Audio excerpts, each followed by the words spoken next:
Greetings and welcome to the Evening Curve, starring me, James Bradsher.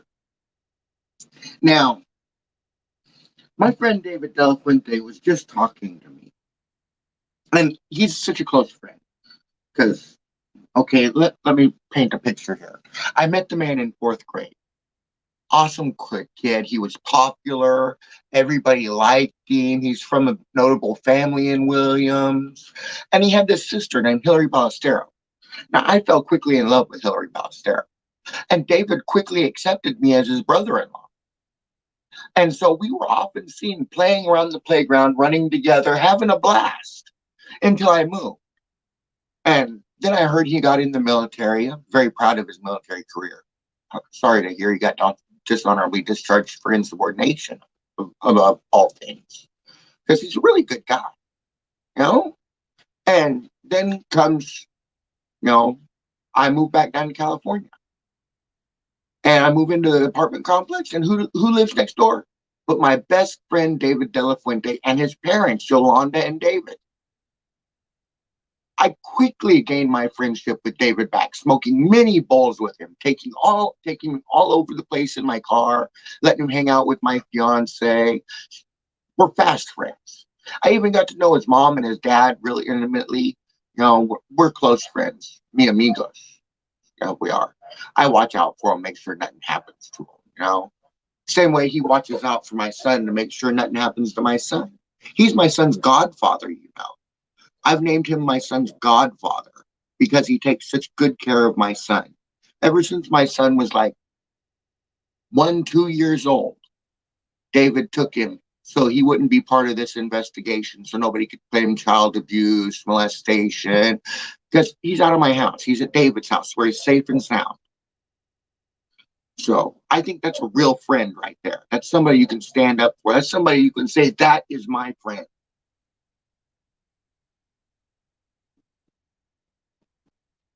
So my friend has my son to make sure that the investigation pans out safely.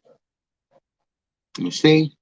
And I'm going to watch over his family, Yolanda and his dad, his little brother. Make sure nothing happens to him. You understand?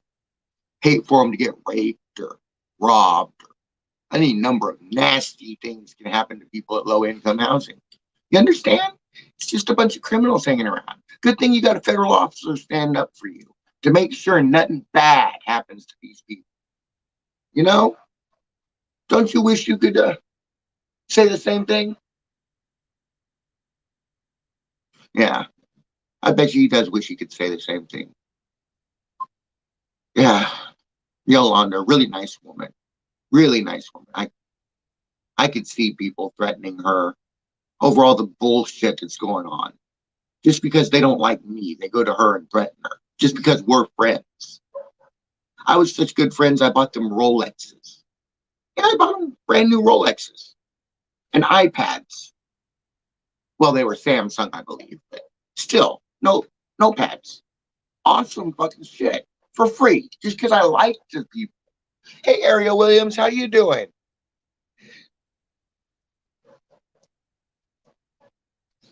Anyways, but yeah. So he's watching my son, make sure nothing happens to him. They're in Yuba City right now, living in Yuba City. Clear out of the way where nobody can cast aspersions or accusations against anything because they're in a different county. You see? Safe from the depredations of the people.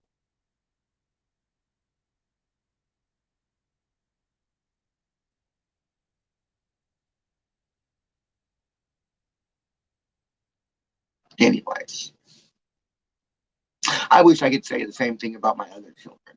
I wish I could say they were as safe.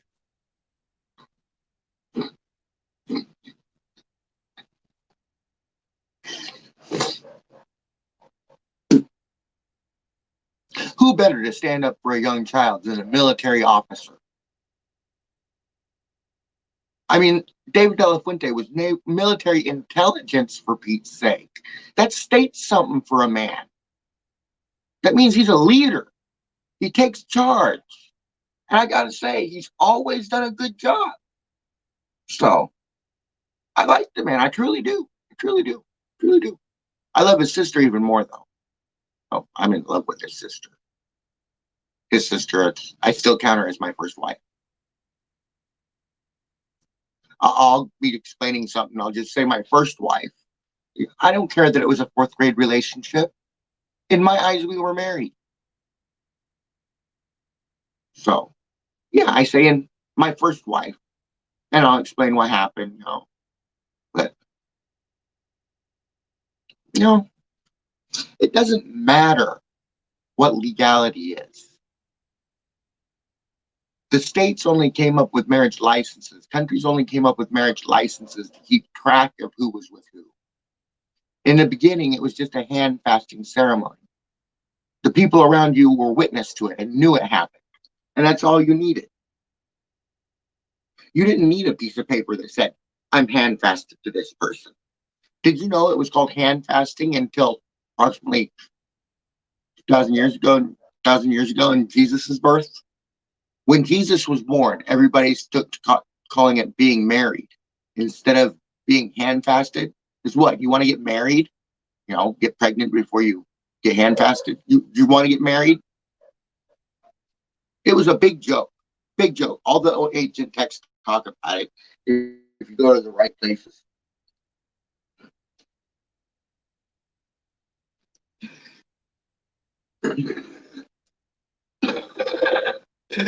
Jesus had to live with that shit, you see? And he's a really cool guy. So he got picked on a lot. Shit. Jesus is one of my friends. He's mi amigo. Constant companion. My heart stopped years ago. But because I entertain him, he keeps me alive.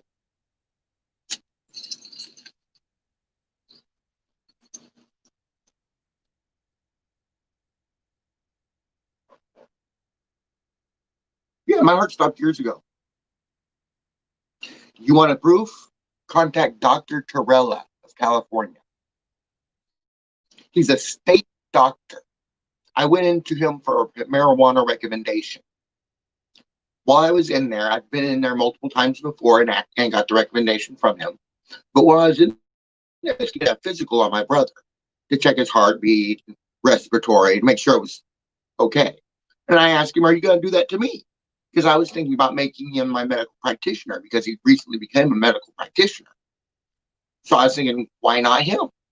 So is he going to do a physical on me? So he says, sure.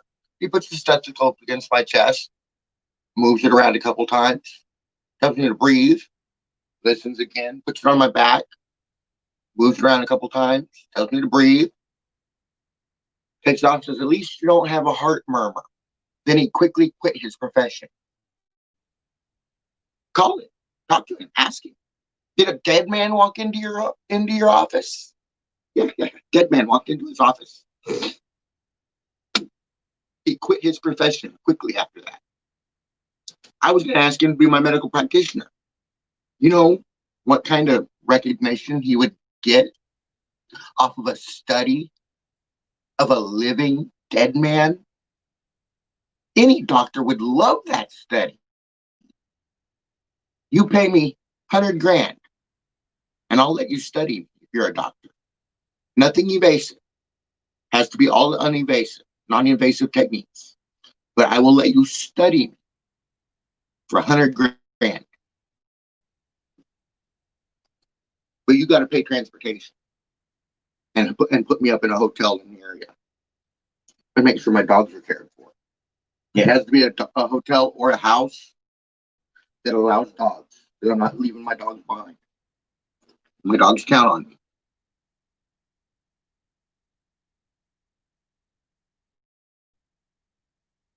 But it has to be in California. Naval Medical Research. This is an offer you can't refuse. You do realize if a civilian doctor diagnoses hypermyovascular pachiolysis with evidence before you do, what's that going to say? That's quite the little tidbit of information, that is not. Is the military going to offer me 100 grand to come in naval medical research and let you tickle around on me? Or are you going to let a civilian pay me and risk this getting out? Can't wait to see how many people watch this broadcast. Right? How many doctors are going to be interested in a living dead man? A man whose heart does not function unless he goes through extreme stress. I have to actually do physical exercise to make it beat. Otherwise, it sits there silently, echoing my loss. I died of a broken heart when my son was taken from me 10 years ago.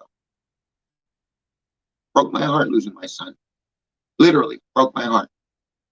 Heartstring broke. Doesn't work no more. Not unless immense amounts of energy are put to it.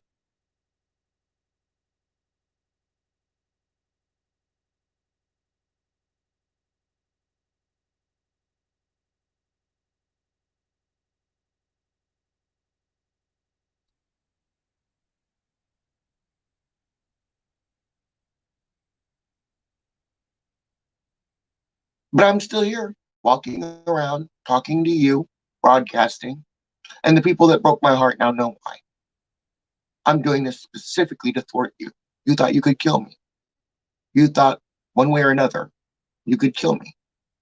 You thought 32 assassins would get the job done. 29 of them lay in McNary Moore's mortuary service.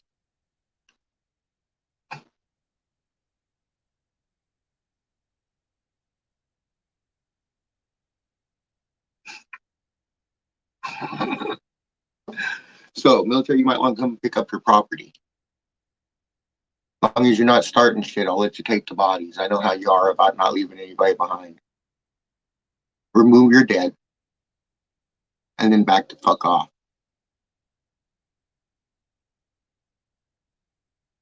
I'm a nice guy. I'll let you have your dead. Go provide services and whatnot. I have grieving families.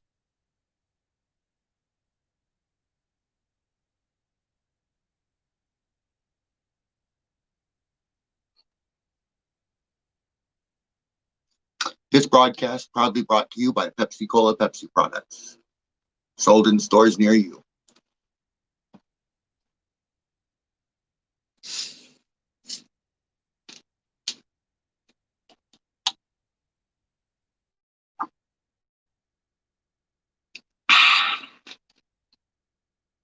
That's what I'm talking about.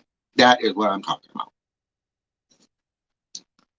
Well, we have 0 people in here listening to my villainous monologue. This is my villainous monologue. So.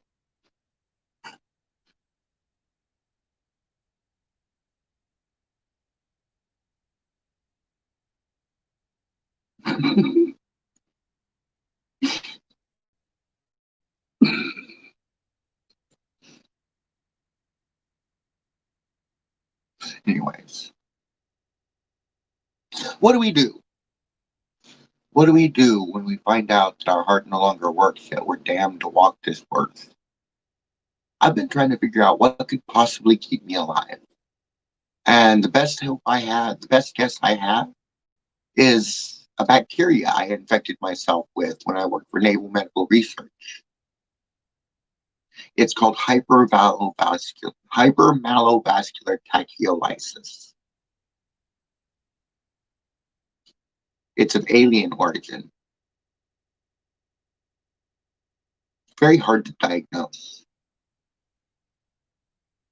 It makes the host almost immortal. There are ways to kill it, much like Wolverine's healing ability, only it's slower.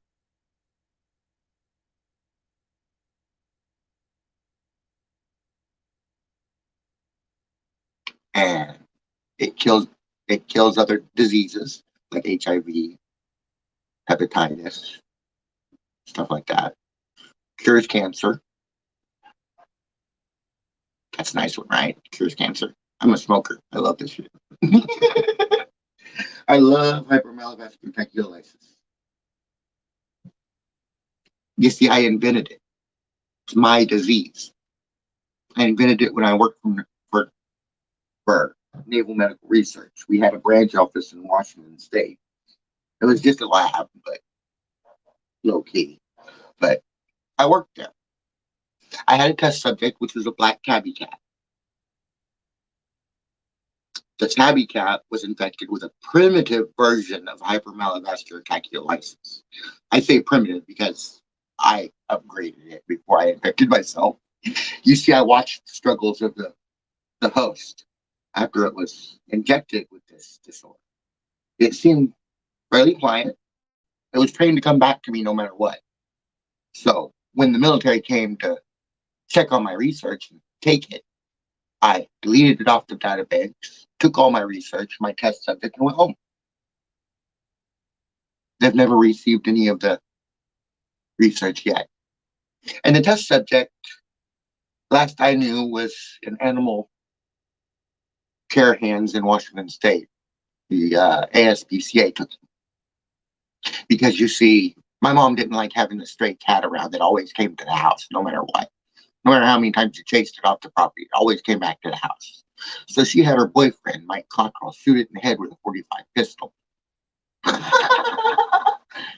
Bag its body up, throw it in the trash. About a week later, here it comes, dragging itself back into the yard, all fucked up, all kinds of fucked up. But it's back. So he does it again, picks it up, shoots it in the head, throws it in the bag, tosses it in the trash. Now there's hardly anything left of its head. About a week later, here it comes, crawling back into the yard. So she beats it with a baseball bat, shoots it again, and throws it in the trash. About a week later, here it comes, crawling back to the property again. So we just gave it to the ASPCA.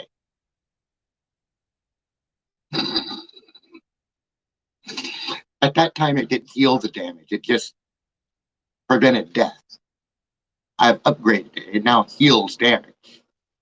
It's like Wolverine's healing ability, only not as fast. It's as fast as the disease can make it happen. But it's just a disease. Gotta trust your disease. It'll happen. You'll be okay. People infected with this disease will find ailments that have healed. Maybe a bad organ is now fully operational. Maybe a crippled limb is strengthened and recovered. Perhaps disorders such as asthma, psoriasis have just disappeared.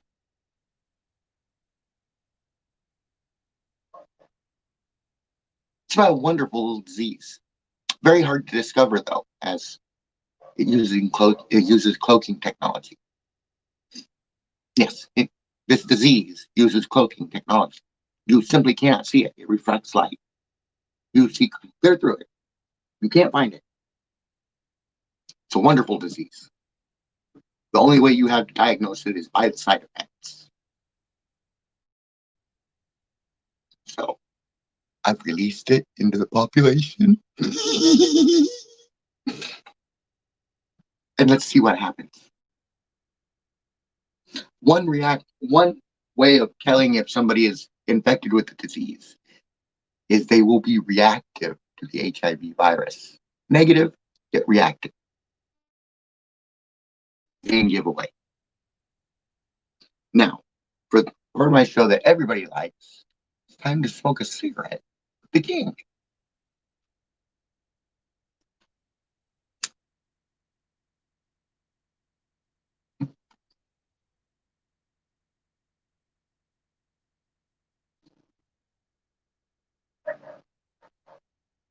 It's a wonderful little disease. I had fun creating it. It's my crowning achievement as a geneticist. As a geneticist, it is my crowning achievement. It's my proudest creation.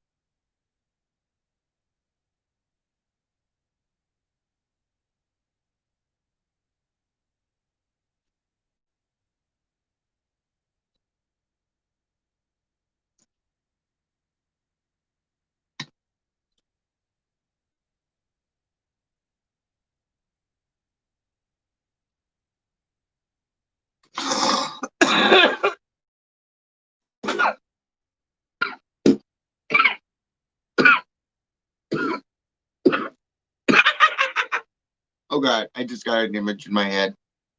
Um, an image of this guy, this little skinny motherfucker. He was like just finding out about hypermalovascular pachiolysis and what I said. And he's like, "You fucking motherfucker, you won't let me go to heaven."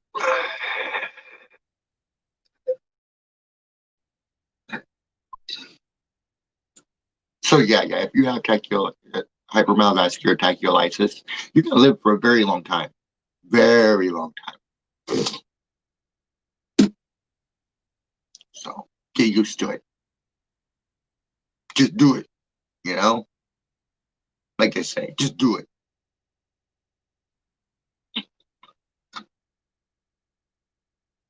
I created this disease with the specific intention of infecting an elite core group of individuals under my command.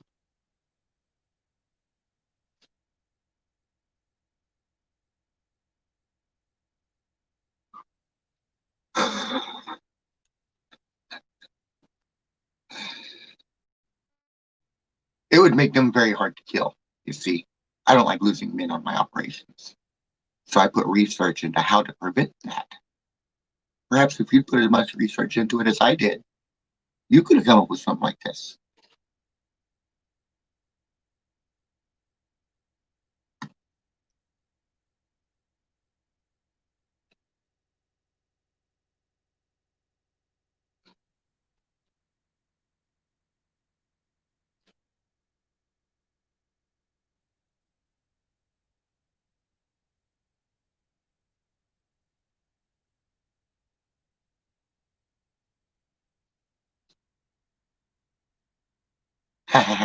So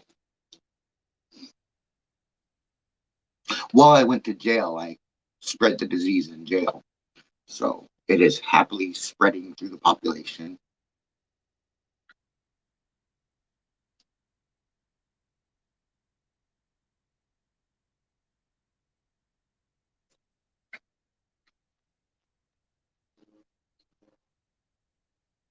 So I hope the military can cope with this. I mean, what if my soldiers are hard to kill and your soldiers aren't?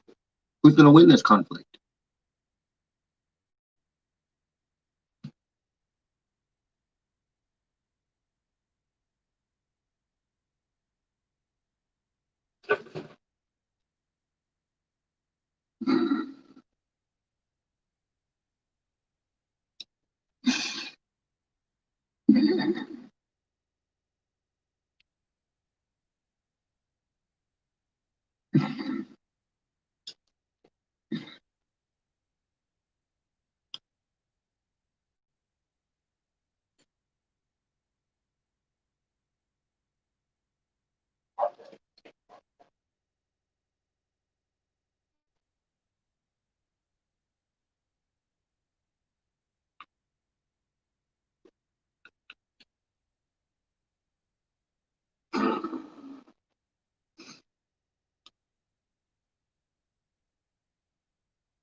Okay, now here we are again, stuck in this shit, trying to figure out what's going on. Sorry I spaced out on you there. I was having a conversation. Yeah, I'm broadcasting, dude. 28 minutes now, huh? Okay. It's just because nobody showed up, there's nobody here, nobody to talk to. My show lacks when nobody shows up. It's hard to keep on conversation on a subject. And then people keep calling in. I really ought to hook up the phone so everybody can hear the calls. That way, you could hear the calls too. I don't really have trolls on these calls though. It's mostly concerned people, nice people, supportive people. And it's fairly nice. I can handle having a radio show like this. People call in, I talk to them on the phone. Otherwise, I'm just talking on the radio, playing music for an hour or so. King James Fun Time Hour. Play on Bob Radio, Bob FM here in the Sutter Buttes. That would be nice for me. I'd like that. I'd go to work for that.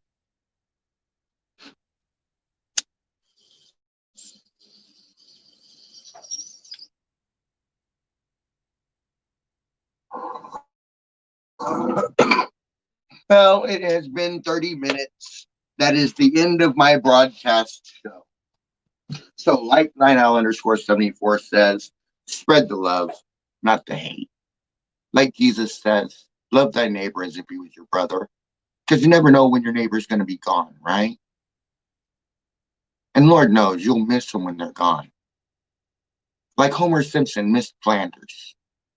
No matter how much you don't like them, when they're gone, you're going to miss them.